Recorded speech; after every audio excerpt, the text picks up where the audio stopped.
Hi, welcome to H pad silk. ನಾನು ಇವತ್ತು show ಮಾಡ್ತಾ ಇರೋದು ಶಿಫಾನ್ ಜಾರ್ಜೆಟ್ ಅಲ್ಲಿ ಸೂಪರ್ ಆಗಿರೋ ಕಲರ್ ಕಾಂಬಿನೇಷನ್ ಮೇಲೆ ನೋಡ್ತಿರ್ಬೋದು. ಎಷ್ಟು ಡಿಫ್ರೆಂಟ್ ಆಗಿದೆಲ್ಲ, ವೇರಿಂಗ್ ಅಂತೂ ಸಖತ್ತಾಗಿ ಕಾಣಿಸ್ತಿದೆ. ಇದು ನಿಮಗೆ ಬ್ಲಾಕ್ ಮೇಲೆ ವೈಟ್ ಪ್ರಿಂಟ್ ಮತ್ತೆ ಕಾಂಟ್ರಾಸ್ಟ್ ಬಾರ್ಡರ್ ಬಂದು ಚೇಂಜಸ್ ಬರುತ್ತೆ. ಬೆಂಟೆಕ್ಸ್ ಬಾರ್ಡರ್ ಕೊಟ್ಟಿದ್ದಾರೆ. ಕಲರ್ ಕಾಂಬಿನೇಷನ್ ಅಂತೂ ಸೂಪರ್ ಆಗಿದೆ. ಪಲ್ಲು ಕೂಡ ತುಂಬಾನೇ ಚೆನ್ನಾಗಿದೆ ಫ್ಲವರ್ ಪ್ರಿಂಟ್ ಅಲ್ಲಿ.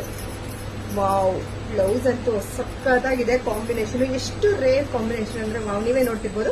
ಇದರಲ್ಲಿ ಒಂದೊಂದಾಗಿ ಕಲರ್ ನ ನಿಮ್ಗೆ ಶೋ ಮಾಡ್ಕೊಂಡ್ ಬರ್ತೀನಿ, ಬನ್ನಿ ನೋಡ್ಕೊಂಡು. ಪ್ರಿಂಟ್ ಏನ್ ಸೇಮ್ ಇರುತ್ತೋ ನಿಮ್ಗೆ, ಬ್ಲಾಕ್ ಮೇಲೆ ವೈಟ್ ಪ್ರಿಂಟ್ ಇರುತ್ತೆ, ಬಾರ್ಡರ್ ಮಾತ್ರ ಚೇಂಜಸ್ ಬರುತ್ತೆ. ಸೇಮ್ ಪ್ರಿಂಟ್ ಬರುತ್ತೆ ಫುಲ್ಲು. ನಿಮ್ಗೆ ಇದರಲ್ಲಿ ಯಾವ ಕಲರ್ಸ್ ಕಾಂಬಿನೇಷನ್ ಬೇಕು ಅದನ್ನ ಸ್ಕ್ರೀನ್ ಶಾಟ್ ಮಾಡಿ ಸ್ಕ್ರೀನ್ ಬರಿಗೆ ವಾಟ್ಸ್ಆಪ್ ಮಾಡಿ. ಇದ್ರ ಪ್ರೈಸಸ್ ಬಂದು ನಿಮ್ಗೆ 599 ರುಪೀಸ್ ಆಗುತ್ತೆ. ಇದ್ರ ಪ್ರೈಸಸ್ ಬಂದು ನಿಮ್ಗೆ 599 ರುಪೀಸ್ ಆಗುತ್ತೆ. ವಾವ್, ಇಷ್ಟು ಡಿಫ್ರೆಂಟ್ ಆಗಿದೆ ಅಲ್ಲ, ಕಲರ್ ಕಾಂಬಿನೇಷನ್ ಸೂಪರ್ ಆಗಿದೆ. ಇದೆಲ್ಲ ಬಂದು ನಿಮ್ಗೆ ಲಿಮಿಟೆಡ್ ಸ್ಟಾಕ್ ಮಾತ್ರ ಇರುತ್ತೆ, ನೀವು ಬೇಗ ಬೇಗ ಬುಕಿಂಗ್ ಮಾಡ್ಕೋಬೇಕು. ನೋಡೋದಲ್ಲ, ನಿಮ್ಗೆ ಯಾವ ಕಲರ್ಸ್ ಬೇಕು ಅದನ್ನ ಸ್ಕ್ರೀನ್ ಶಾಟ್ ಮಾಡಿ ಸ್ಕ್ರೀನ್ ಬರಿಗೆ ವಾಟ್ಸ್ಆಪ್ ಮಾಡಿ. Thank you.